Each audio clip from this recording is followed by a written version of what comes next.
તીર્થંકર છે જૈન મત અનુસાર તેમણે પોતાના સર્વ કર્મનો ક્ષય કર્યો અને પોતાના આત્માને મુક્ત કરી સિદ્ધ બન્યા. તેઓ માત્ર નેમિનાથ ભગવાન તરીકે નહીં પણ અરિષ્ટ નેમિ તરીકે પણ ઓળખાય છે. નેમિનાથ ભગવાનના નામનો અર્થ બે શબ્દોનો બનેલો છે, જેમાં નેમિનો અર્થ થાય છે પૈડાનો આરો અથવા વીજળી અને નાથનો અર્થ થાય છે સ્વામી, દાતા, રક્ષક. જૈન ગ્રંથ અને હેમચંદ્રાચાર્ય અનુસાર નેમિનાથ ભગવાનનું નામ ઇન્દ્રદેવે રાખ્યું હતું. મહાવીર ભગવાન, પાર્શ્વનાથ ભગવાન અને ઋષભદેવ ભગવાનની સાથે નેમિનાથ ભગવાન પણ જૈનોમાં સૌથી વધુ ભક્તિભાવ ધરાવે છે.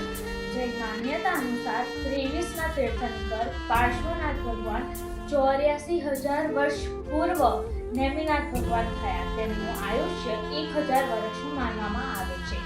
તે 1000 વર્ષમાં 700 વર્ષ અવિવાહિત યુવાવસ્થામાં ગાળ્યા, 54 વર્ષ સાધક તરીકે અને 300 વર્ષ કેવડી તરીકે વિચર્યા.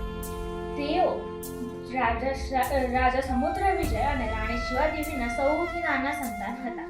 તેમનું લાંછન પણ શંખ હતું, જે હિન્દુ ભગવાન વિષ્ણુ ધારણ કરે છે. તેમનો જન્મ યદુપુર સવરીપુર દ્વારકામાં શ્રાવણ સુદ 5મનો થયો હતો. જૈન ધર્મની એક કથા અનુસાર નેમિનાથ ભગવાનના લગ્નના દિવસે નિયતમાની માટે મારવામાં આવતા પ્રાણીઓનો આક્રંદ સાંભળી તેમણે વૈરાગ્ય આવ્યું. તેમણે સંસાર ત્યાગી દીક્ષા અંગીકાર કરી. તેમણે જૂનાગઢના ગિરનાર પર્વત ઉપર મોક્ષ મેળવ્યો. આ સ્થળ આજે પણ જૈનોનું પવિત્ર યાત્રાધામ છે.